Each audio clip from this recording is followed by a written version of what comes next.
Hallelujah, praise the Lord. యేసులోని జీవం అనే ఈ ఆధ్యాత్మిక కార్యక్రమానికి వచ్చేసిన మీ అందరికీ మీ ప్రభువైన యేసుక్రీస్తు నామములో వందనాలు, శుభాశీస్సులు. ఈరోజు యేసులోని జీవం అనే ఈ రెండవ అధ్యాయానికి వచ్చిన మీ అందరికి కూడా వందనాలండి. పోయిన వారం యేసులోని జీవం మొదటి భాగాన్ని మనం ధ్యానించుకున్నాం. మన వాక్యం ధ్యానిద్దాం. వాక్యం ధ్యానించే పోయిన వారం ఏం చెప్పుకున్నామో క్లుప్తంగా మాట చెప్పుకుందామండి. యేసులోని జీవం అంటే అసలు ఫస్ట్ జీవం అంటే ఏంటో చూసాం. జీవం అంటే చలించే వాటంటే ఉనికి ఉండేది. ఆ ఉనికి ఉండే ప్రతి జీవి జీవం ఉంటుంది. ఆ జీవి ఉండేదానికి ఎప్పుడు కూడా జీవాన్ని కాపాడుకోవాలని, జీవాన్ని సంపాదించుకోవాలని చూసిద్ది. ఆ జీవాన్ని సంపాదించుకునే ప్రయత్నంలో వేటిలోనూ జీవాన్ని ఎతికిద్ది. కానీ మనకి ప్రాణానికి, ఆత్మకి కావాల్సిన ఏకైక జీవం యేసులోని మాత్రమే ఉంది. యేసు అనగా వాక్యం అని నేర్చుకున్నాం. వాక్యాన్ని మనం ఎవరైతే తీసుకుని హృదయపూర్వకంగా అంగీకరిస్తామో ఆ వాళ్ళే దేవుని పూజించినట్టు, దేవునిలోని జీవాన్ని మనం పొందుకున్నట్టు. ఇప్పుడు అదే వాక్య భాగం రెండవసారి మనం ధ్యానిద్దామండి. మన వాక్య ధ్యానాంశమై పోయిన వారం చదువుకున్న వాక్యమే మళ్ళీ ఒకసారి చదువుదాం. యోహాను రాసిన సువార్త 6వ అధ్యాయం 68వ వచనం. మళ్ళీ చదువుతున్నాను, వినండి. యోహాను రాసిన సువార్త 6వ అధ్యాయం 68వ వచనం. సీమోను పేతురు, ప్రభువా, ఎవని యొద్దకు వెళ్ళుదుము? నీవే నిత్య జీవపు మాటలు గలవాడు. హల్లెలూయా, ప్రైజ్ ద లార్డ్. సీమోను పేతురు ఏమంటున్నాడండి? ఎవని యొద్దకు వెళ్ళేదయ్యా? నీవే నిత్య జీవపు మాటలు గలవాడు. చిన్న మాట ప్రార్థన చేసుకుందాం. ప్రభువా, పరిశుద్ధుడా, మీ పరిశుద్ధ పాదాలకు స్తోత్రాలు. ప్రభువా, మమ్మల్ని ప్రేమించి ప్రభు సమయం ఇచ్చి కొద్ది సమయం ప్రభు మీతో మీ వాక్యాన్ని ధ్యానించడానికి మీరు మాకు ఇచ్చిన అవకాశం కొరకే మీకు స్తోత్రాలు స్వామి. అయ్యా తండ్రి, నాయన పరిశుద్ధుడా తండ్రి, మీకు వందనాలు. ప్రభువా, అయ్యా మీలోని జీవం అంటే ఏంటి? ఆ జీవాన్ని మేము ఎలా పొందుకోవాలి? జీవము కలిగి లోకంలో ఎలా జీవించాలి అనేది మేము నేర్చుకోవాలి. కొన్ని విషయాలు మీ గురించి నేర్చుకొని ప్రభా దాని ప్రకారమైన జీవితం మేము చేయడానికి ప్రభా తగిన కృపను మాకు దయచేయండి స్వామి. తగిన బలమును దయచేయండి. మీరే మాట్లాడండి తండ్రి. మీరు మాట్లాడితే బలం వచ్చిద్ది, శక్తి వచ్చిద్ది, జ్ఞానం వచ్చిద్ది, జీవితాలు మారుతాయి ప్రభా, హృదయాలు మారుతాయి ప్రభా. మంచిగా చదువుతాం ప్రభా. మీరు మాతో మాట్లాడి, మాతో అందరితో మాట్లాడి మా హృదయాల్ని కదిలించే మాకు దయచేయండి ప్రభా. మీరే మహిమగంతా ప్రభావాలు పొందుకున్నామని చిన్న ప్రార్థన మీ పరుణం చేర్చుకోమని త్వరగా నేను యేసు పరిశుద్ధ నామములో అడిగి వేడుకుంటున్నాము తండ్రి, ఆమేన్. ఏమండి, సీమోను పేతురు, ఎవని యొద్దకు వెళ్ళుదాం ప్రభువా? నీవే నిత్య జీవపు మాటలు గలవాడివి అని చెప్తున్నాడు ఇక్కడ. ఇదే అధ్యాయం అదే యోహాను సువార్త 6వ అధ్యాయం 54వ వచనంలో మనం చూసినట్లయితే, నా శరీరం తిని నా రక్తం త్రాగువాడే నిత్య జీవం గలవాడు, అంత్యదినము నేను వాణ్ణి లేపుతున్నాను. నా శరీరం నిజమైన ఆహారము, నా రక్తము నిజమైన పానమునై ఉన్నది. నా శరీరం తిని నా రక్తం త్రాగువాడు నా యందును, నేను వాని యందును నిలిచింది. జీవము గల తండ్రి నన్ను పంపెను గనుక నేను తండ్రి మూలంగా జీవించినట్టు నన్ను తినవాడు నా మూలంగా జీవించును. ఇది పరలోకం నుండి దిగివచ్చిన ఆహారం. పితరులు మన్నాను తిని చనిపోయినట్టు కాదు. ఈ ఆహారం తినవాడు ఎల్లప్పుడూ జీవించిన నిశ్చయంగా మీతో చెప్పుచున్నాను. ఇది ఎవడు వినగలడని ఆయన శిష్యులు అనేకులు ఈ మాట విని, ఇది కఠినమైన మాట, ఇది ఎవడు వినగలడని చెప్పుకుంది. యేసు తన శిష్యులకు దీన్ని గురించి చదువుకుంటున్నారని తనకు తానే ఎరిగి వారితో ఇట్లని, దీనివల్ల మీరు అభ్యంతరపడుచున్నారు. అలాగైతే మనుష్య కుమారుడు మునుపున్న చోటుకి ఎక్కుట మీరు చూచిన ఏమవుదురు? ఆత్మీయ జీవింపజేయుచున్నది, శరీరం కేవలం నిష్ప్రయోజనం. ఇక్కడ నా శరీరం తిని నా రక్తం త్రాగువాడే నిత్య జీవం గలవాడు, అంత్యదినమున నేను వానిని లేపుదును అని చెప్పాడు. ఈ వాక్యాన్ని మనం చూసుకున్నట్లయితే ఈ మాట చెప్పినప్పుడు అనేక మంది అభ్యంతరపడ్డారండి. అప్పటి వరకు యేసు ప్రభువారు అనేక అద్భుతాలు చేశారు, సూచక్రియలు చేశారు, మహత్కార్యాలు జరిగించారు. అన్నీ జరిగించినా కూడా అద్భుతాలను బట్టి వెంబడించేవారు, లేదా గొప్ప కొరకు అంటే ఒక ఫాలోయింగ్ ఉన్న వ్యక్తిని మనం వెంబడిస్తే, ఇప్పుడు పలానా ఒక రాజకీయ నాయకుడు ఉన్నాడు, ఆయన చెడ్డోడని మనకు చాలామందికి తెలిసినా కూడా ఆయన వెనకాల ఫాలోయింగ్ ఉంటుంది. ఆ ఫాలోయింగ్ ఉన్నప్పుడు ఆయన మన ఇదిలోకి వచ్చినప్పుడు ఆయన వెనకాల తిరుగుతారు. ఎందుకు తిరుగుతారంటే ఆ ఫాలోయింగ్ నచ్చిద్ది, రాజకీయ నాయకుడు నచ్చి కాదు. ఆయన వెనకాల తిరిగితే మనకు కూడా ఫాలోయింగ్ ఉన్నట్టు, మనం కూడా ఆయనలో మనిషి అన్నట్టుగా గుర్తింపు కొరకు. అలాగే యేసుప్రభు వారి ఫాలోయింగ్ నచ్చింది, అంతమంది జనం వెంబడిస్తున్నారు కాబట్టి వెంబడించేద్దాం అనుకున్నారు. కానీ ఎప్పుడైతే సత్యము దేవుని నుండి వచ్చిందో, నా శరీరము తిని నా రక్తము త్రాగువాడి నిత్య జీవం గలవాడనే మాట దేవుని నుంచి వచ్చిందో, ఈ మాటకి అభ్యంతరపడి అనేక మంది వెనక్కి వెళ్ళిపోతారండి. వెనక్కి వెళ్ళిపోయి అంటే ఇది మానవ తర్కానికి, అంటే మానవ మేధస్సుకి అందని మాటగా తినటం ఏంటి, తాగడం ఏంటి, దేవుని తినడం ఏంటి, అది తింటే మనం ఎలా జీవిస్తాం అంటే మానవ బ్రెయిన్కి అందిన ఇప్పటివరకు వచ్చింది ఏంటంటే, మనిషి అనేవాడు పుట్టాక కొంచెం పసివాడి కింద ఉన్నాడు, ఎదిగాక అన్నం తినాలి, నీళ్ళు తాగాలి, అది తినే దాన్ని బట్టి బలం వచ్చింది, జీవిస్తాడు. ఇది ప్రకృతి ధర్మం, లాజిక్, తర్కం, ఇదే మానవుడి మైండ్కి అండేది. కానీ ఇక్కడ ఒక విషయం గమనించాలి సోదరులారా, ఇక్కడ మానవ జ్ఞానానికి మించింది ఒక విషయం ఉంది. ఏంటంటే దేవుని మాట ఉంది. అంటే ఒక అన్నం తినేది మనం జీర్ణం అయ్యి మనకి ఎలా బలం ఇచ్చిద్దో, దేవుని మాట ఒకటి ఉంది. దాన్ని నమ్మి మనం స్వీకరించి, హృదయపూర్వకంగా మనం స్వీకరిస్తే అది కూడా మనకు బలం ఇచ్చిద్ది. హల్లెలూయా. శక్తినిచ్చిద్ది, కార్యరూపం దాల్చిద్ది, అది నిత్య జీవనం చేర్చిద్ది. అంటే అది నమ్మడమే, ఆ మాటను నమ్మి హృదయపూర్వకంగా స్వీకరించడమే దేవుణ్ణి తినడం, దేవుని మాటను భుజించడం. అంటే ఇప్పుడు ఆ మాటని నమ్మినప్పుడు, ఆ మాటని మనలో భుజించినప్పుడు ఏమి జరిగిద్ది అయ్యా అంటే, ఒక అద్భుతమైన మాట జరిగిద్ది, ఒక అద్భుతమైన మార్పు జరుగుద్ది. ఇదే మాట ఇది చాలామందికి అభ్యంతరకరంగా ఉంది. కానీ ఇక్కడ ఒక విషయం గమనించండి, మాట నమ్మడం ఏంటి, అద్భుతం జరగడం ఏంటి? అవునండి, మాటను నమ్మాలి. ఈ బైబిల్లో చెప్పబడిన ప్రతి మాట నా దేవుడు నాతో చెప్పాడని చెప్పి వాక్య సారాంశాన్ని బట్టి మనం తీసుకోవాలి. తీసుకుని 100% మనం దాన్ని ఆచరించినప్పుడు జీవితంలో కార్యం జరిగింది. అంతేగాని దేవుడు చెప్పిన మాటను కాకుండా వేరే దేన్ని ఆధారం చేసుకున్నా మన జీవితంలో ఫలింపు అనేది దొరకదు. ఈ ఫలింపు కొరకు మనం దేవుడు చెప్పిన మాటను 100% దేవుడు నాతో చెప్పాడు, నాతో మాట్లాడాడని స్థిర నిశ్చయతతో, స్థిర బద్ధతో మనం నమ్మినప్పుడే మనం దేవుని కార్యాలు పొందుకుంటాం. అలా నమ్మేది ఎలాగండి, ఉంటాయి కదా, నమ్మడం కష్టం కదంటే, అలాగే ఒక ఉదాహరణ చెప్తే వినండి. ఇప్పుడు ఒక పసివాడు ఉంటాడు, వాడికి బేసిక్ సెన్స్గా కొంచెం తెలిసిద్ది, అక్కడ గొయ్యి ఉంటే పడిపోతావని, కొంచెం ఎదిగాక 5-6 సంవత్సరాలు వచ్చాక గొయ్యి ఉంటే పడిపోతావని చెప్పి అక్కడ చెక్క బల్ల ఉంటే చెక్క బల్ల మీద నడడం అలా కొంచెం చేస్తాడు. కానీ కొంచెం ఎదిగాక మనం నేర్పించేటప్పుడు వాడికి ఏం నేర్పిస్తే అదే అర్థమైద్ది. ఎలాగంటే చిన్నప్పటి నుంచి ప్రతి మనిషి కూడా తను ఏ కుటుంబంలో జన్మించాడో, ఏ వాతావరణంలో పెరిగాడో, వాళ్ళ తల్లిదండ్రుల యొక్క మానసిక తత్వాలు వచ్చేస్తాయి ఆటోమేటిక్గా. ఇలాగ ఉండాలి అని ఎవరైతే ఎక్కువ ప్రభావితం చేస్తారో అవి వచ్చేస్తాయి. అంటే ఆ మాటలన్నీ కూడా వీడు తీసుకుని ఓహో ఇలా ఉంటే మనకి ఇలా అన్నమాట, ఇలా ఉంటే అంటే తల్లిదండ్రులు, మన కుటుంబస్తులు చేసిన, ఇప్పుడు మనకి ఎప్పుడు కూడా మన కుటుంబం మంచిగా కనపడితే పక్కన వాళ్ళ కుటుంబం, మన బంధువుల కుటుంబం చెడ్డగా కనపడుద్ది. ఎందుకంటే మన కుటుంబం ఎప్పుడు కూడా మన గురించి మంచి చెప్పుద్ది, వాళ్ళు చేసిన చెడు చెప్పుద్ది.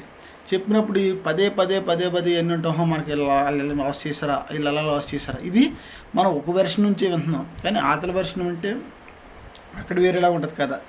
మన కుటుంబం వల్లే వాళ్ళకి మోసం చేసి ఉండొచ్చేమో, ఎవరో తెలుసు. సో ఒక్క వర్షంలోనే విని మనం పెరుగుతాం.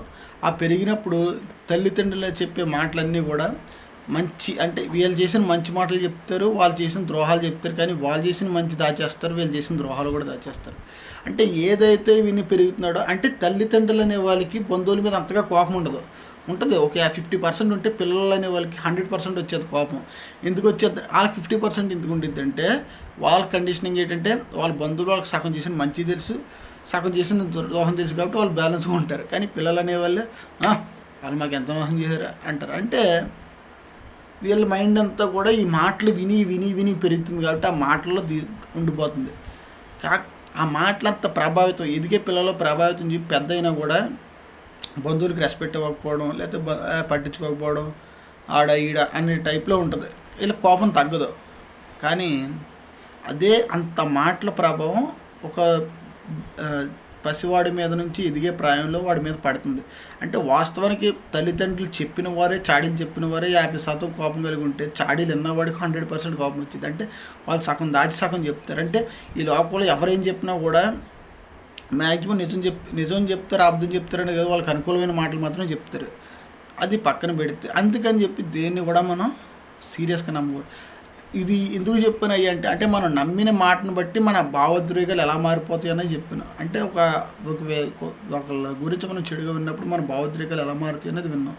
అదేవిధంగా ఇప్పుడు మనం అదే మాటలు చిన్నప్పటి నుంచి తల్లిదండ్రులు చెప్పిన మాటలు లేకపోతే మన వాళ్ళు చెప్పిన మాటలు మానేసి బైబిల్ చెప్పిన మాటలు మనం వింటే, హల్లెలూయా, బైబిల్ చెప్పిన మాటలు మనం ధ్యానిస్తే, హల్లెలూయా, అప్పుడు ఓకే, దేవుడు యెహోవా నా కాపరి నాకు లేమి కలగదు, యెహోవా నా కాపరి నాకు లేమి కలగదు, పచ్చిక గల చోట్ల నన్ను పరుణి చేయించున్నాడు, శాంతికరమైన జలముల యొద్ద నన్ను నడిపి. అంటే యెహోవా నా కాపరి, యెహోవా నా దేవుడు, యెహోవా నా కాపరి, ఆయన నాకు ఉండగా నాకు భయం లేదు, ఆయన నాకు ఉండగా నాకు బలం వచ్చింది, ఆయన నాకు ఉండగా నాకు శక్తి వచ్చింది, ఆయన నాకు ఉండగా జ్ఞానం వచ్చింది, ఆయన ఆనందించమని చెప్పాడు, ఉల్లసించమని చెప్పాడు, కీర్తనలు పాడుచు సంతోషించమని, యెహోవాను ప్రేమించే వాళ్ళారా చెడుతనని అసహించుకోమని చెప్పాడు. ఎన్ని వాక్యాలన్నీ రోజు నెమరు వేసుకుంటూ బాల్య జనములంటే ఒక పసివాడికి వాళ్ళ గురించి వీళ్ళ మీద వాళ్ళ మీద చెప్పి బంధువుల మీద చెడుగా చెప్పి వీళ్ళ సింపతి కూడా ఎత్తారు పిల్లల దగ్గర. కాకపోతే వీళ్ళకే బంధువుల మీద ఒక కోపం ఇది వచ్చేది. కాబట్టి వాళ్ళ మీద వీళ్ళ మీద కాకుండా పసిపిల్లలకి బైబిల్ నేర్పితే, పసిపిల్లలు అంటే ఎదిగే పిల్లల దగ్గర నుంచి వాడు 20 సంవత్సరాల లోపు వచ్చేంత వరకు కూడా బైబిల్ నేర్పితే వారు బైబిల్ని ఇంకా గుండెల్లో నమ్మేస్తారు. సో అంటే వాళ్ళు ఎదిగే టైంలో వాళ్ళంత ఆలోచించే విచక్షణ ఉండదు కాబట్టి ఏం చెప్తే నమ్ముతారు. అదేవిధంగా బైబిల్ని కూడా పసిపిల్లవాడి వాళ్ళే నమ్మాలి. ఇది ఎట్టా జరిగిద్ది, అవునా, ఇది సాధ్యమా అన్న తర్కం వచ్చిందంటే పడిపోయినట్టే. లాజిక్ని సృష్టించిందే దేవుడు, హల్లెలూయా. అంటే నీరు పైనుంచి కిందకి పడాలని సృష్టి నియమించిందే దేవుడు. అదే దేవుడు వచ్చి అంటే ప్రకృతి ధర్మం, నీరు ఎత్తు నుంచి పల్లం రావాలనేది ప్రకృతి ధర్మాన్ని సృష్టించింది దేవుడు. అదే దేవుడు వచ్చి నీరు కింద నుంచి పైకి వెళ్ళాలంటే వెళ్ళిపోద్ది. వెళ్ళినప్పుడు ఇది ఎలాగ వెళ్ళిద్ది, ఇది అబద్ధం, దేవుడు చెప్పాడు వెళ్ళిద్ది అంటే అబ్బాయి ఇది వెళ్దా, నీరు అనేది పైనుంచి కిందకి రావాలని చెప్పింది ఎవరో మా పెద్దలు చెప్పారు, మనం చిన్నప్పటి నుంచి చూస్తున్నాం. ఎవరికైనా చెప్పారు, వాళ్ళ పెద్దలు చెప్పారు. అంటే అన్నిటికన్నా పెద్దలు అందరికంటే పుట్టడానికి ముందు ఆదాము పుట్టక ముందు సృష్టిని చేసినప్పుడు సృష్టి ధర్మాన్ని చేశాడు, ప్రకృతి ధర్మాన్ని చేసిన ఆ ప్రకృతి ధర్మం చేసిన ధర్మకర్త దేవాది దేవుడు నియమించిన చట్టం నీరు పైనుంచి కింద పడాలనే లాజిక్ని ప్రతి ఒక్కడూ నమ్ముతాడు. కానీ అదే దేవుడు వచ్చి ఆ లాజిక్ని బ్రేక్ చేసి కింద నుంచి పైకి నీరు వెళ్ళిద్దంటే నమ్ముడు, హల్లెలూయా. అదేవిధంగా ప్రతి ఓడు కూడా అన్నం తింటే బలం వచ్చిద్ది, అన్నం తింటే అదే ఆహారం తీసుకుంటే బలం వచ్చిద్ది, శక్తి వచ్చిద్ది అని నమ్మే ప్రతి ఓడు కూడా ఈ బైబిల్ ఈ వాక్యం తింటే బలం వచ్చిద్ది, ఈ వాక్యం చదివితే నాకు శక్తి వచ్చిద్ది అని నమ్మడు. కానీ ఈ వాక్యం చెప్తుంది ఈ వాక్యాన్ని భుజించి, ఈ మాటలు భుజించి, ఈ వాక్యం హృదయపూర్వకంగా మనం తీసుకున్నప్పుడు అదే బలం అదే శక్తి మనకు వచ్చింది. చిన్న పిల్లోళ్ళగా తర్కాన్ని సృష్టించింది దేవుడు. కానీ ఆ తర్కానికి వ్యతిరేకంగా మనం మాట్లాడకూడదు. ఎందుకంటే దేవుడు వాక్యం అనేది ఎంటర్ అయినప్పుడు తర్కం అనే దానికి జీరో, హల్లెలూయా. వాక్యం ఎంటర్ అయినప్పుడు తర్కానికి జీరో. వాక్యం అంటే వాక్యం ఒక వచనం పట్టుకోకండి, చాలా పెద్దలు వాక్య సారాంశాన్ని పట్టుకున్నప్పుడు తర్కం అనేది జీరో వచ్చింది. కాబట్టి నేను చెప్పేది ఏంటంటే ఫైనల్గా నీవు అన్నం తింటే బలం వచ్చిద్దని ఎంత స్థిర విశ్వాసంతో లాజిక్తో నమ్ముతావో, నీరు పైనుంచి కిందకు వస్తే ఎంత ఎంత ఎంత స్థిర విశ్వాసం, నీరు ఇక్కడ పల్ల ఉంది అక్కడ ఇది మెత్త ఖచ్చితంగా కిందకు వస్తే అని ఎంత స్థిర విశ్వాసంగా నమ్ముతావో అదే లాజిక్, అంతే స్థిర విశ్వాసం, అంతకంటే ఎక్కువ మరీ స్థిర విశ్వాసంగా దేవుని వాక్యాన్ని నమ్మాలి. దేవుని వాక్యాన్ని నమ్మితే మన జీవితంలో మార్పు జరిగింది. దేవుని వాక్యాన్ని నమ్మితే దేవుడు అంతం వరకు నేను చేయి విడవనని చెప్పాడు. అంతం వరకు నీతో యుగ సమాప్తి వరకు నీతో కూడా ఉంటానని పరిశుద్ధాత్ముడు చెప్పాడు. దేవుడు ఎందరైతే దేవుడిని అంగీకరిస్తారో వాళ్ళందరికీ కూడా దేవుడు పిల్లలగడకి దేవుడు అధికారం ఇచ్చారని చెప్పాడు. ఎవరైతే మారు మనసు పొంది పాపక్షమాపణ పొందుకుని చేసిన తప్పులు ఒప్పుకుంటారో వాళ్ళందరినీ యేసు రక్తంలో తన పాపాలు కడుగుతాడని చెప్పాడు. నమ్మి బాప్తిసం పొందిన వాళ్ళు రక్షణ పొందుతారు, నమ్మని వాళ్ళకి శిక్ష పడుద్ది అని చెప్పాడు. ఈ వాక్యాన్ని నీరు పైనుంచి కిందకు వచ్చిద్దని ఒక లాజిక్ని ఎంత స్థిర విశ్వాసంగా నమ్ముతారు, అంతకంటే స్థిర విశ్వాసంగా నా దేవుడు నాతో చెప్పాడు. నన్ను నమ్మి బాప్తిసం పొందమన్నాడు కాబట్టి నేను బాప్తిసం పొందుతాను. నన్ను నమ్మి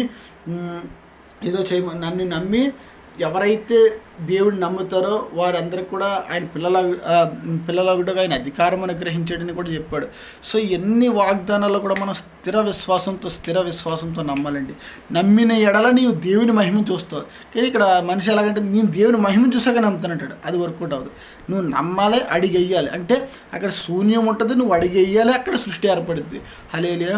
నువ్వు అదేవిధంగా మన లాజిక్ తర్కాలన్నీ పక్కన పెట్టి పసిపిల్లవాడు బ్రెయిన్ చిన్నప్పటి నుంచి ఏ విధంగా అయితే ప్రోగ్రామింగ్ చేయబడింది నమ్మేసి చేసి అది ఉంటాడో అదే విధంగా ఒక పసి పిల్లవాడి వల్లే దేవుని వాక్యం చదివినప్పుడు యెహోవా నా కాపరి నాకు లేమి కలగదు. అమ్మ యేసయ్యానికి స్తోత్రం ప్రభు, నువ్వు నా కాపరి ప్రభు, నాకు ఎప్పుడు లేమి కలగదయ్యా అని నమ్మేయాలి.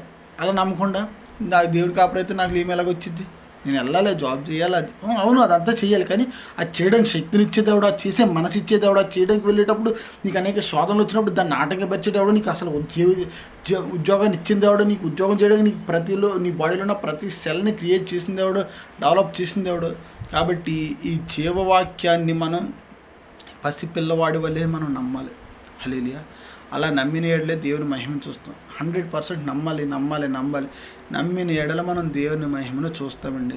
నమ్మకపోతే దేవుని మహిమ మనకి దొరకదు. ఇప్పటికు ఈ వాక్య సారాంశం ఏంటంటే నేను చెప్పేది ఏంటంటే నమ్మడం అంటే లాజిక్ని ప్రకృతి సిద్ధాంతం ఎలా నమ్మితే దేవుని వాక్యాన్ని, దేవుడు నాకు ఆపణ అది వాక్యాన్ని నమ్మేయాలి. దేవుడు నాకు ఏం వాగ్దానాలు ఇచ్చి ఆ వాగ్దానాలు నమ్మాలి. దానికి తగిన విధంగా ఆ వాగ్దానం నెరవేరాలంటే కొన్ని షరతులు కూడా వర్తిస్తాయి, అవి కూడా పాటించాలి.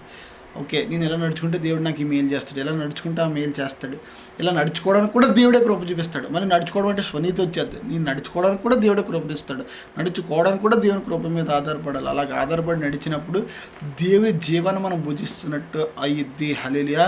దేవుని జీవం భుజించడం అంటే అన్నం తినడం అంటే అన్నం మన దగ్గర తెచ్చుకోవడం ఒక స్టెప్, తినడం రెండో స్టెప్. అలాగే వాక్యం చదవడం ఒక స్టెప్, చదివిన దాన్ని హృదయంలోకి తీసుకోవడం, ఆ హృదయంలో తీసుకున్నది హృదయంలో జీర్ణం తీసుకుని క్రియల్లో మార్చడం ఒక స్టెప్. దేవుని వాక్యాన్ని చంటి పిల్లవాడి వల్లే నమ్మాలి, ఒక ప్రకృతి సిద్ధమైన లాజిక్ వల్లే నమ్మాలి. అలాగే దేవుని శక్తితో నమ్మాలి, దేవుని జ్ఞానంతో నమ్మాలి, దేవుడు నాకు ఏదైనా చేయగలడని స్థిర బద్ధతో నమ్మాలి. అలా నమ్మినప్పుడే మనం దేవుని మహిమను చూస్తాం. అంతేగాని ఏ క్వశ్చన్ కూడా డౌట్ అనేది అసలు పడకూడదు. పడిన ఏళ్లే పడిపోదు. కాబట్టి పడకుండా దేవుని వాక్యాన్ని నమ్ముదాం. దేవుడు అట్టి కృప మనందరికీ దయచేయను గాక. ఆమేన్. ప్రభా పరిశుద్ధుడ, మీ పరిశుద్ధ పాదాలకు స్తోత్రాలు ప్రభా. ఇప్పటి వరకు తండ్రి వాక్య భాగం ధ్యానించుండగా మీరే మాకు సహాయం చేశారు ప్రభా. మీ లేఖనాన్ని ప్రభా 100% నమ్మడానికి మాకు కృపను దయచేశారు. కృపనియండి ప్రభా. అయ్యా, పసివాడు ఎలా నమ్ముతాడో అలాగే నమ్మాలి. అలాగే తండ్రి పసివాడు ఎలా చెప్తాడో అలాగే నమ్మాలి తండ్రి. అదేవిధంగా అలాగే తండ్రి పసివాడు నమ్మినట్లుగా నమ్మాలి.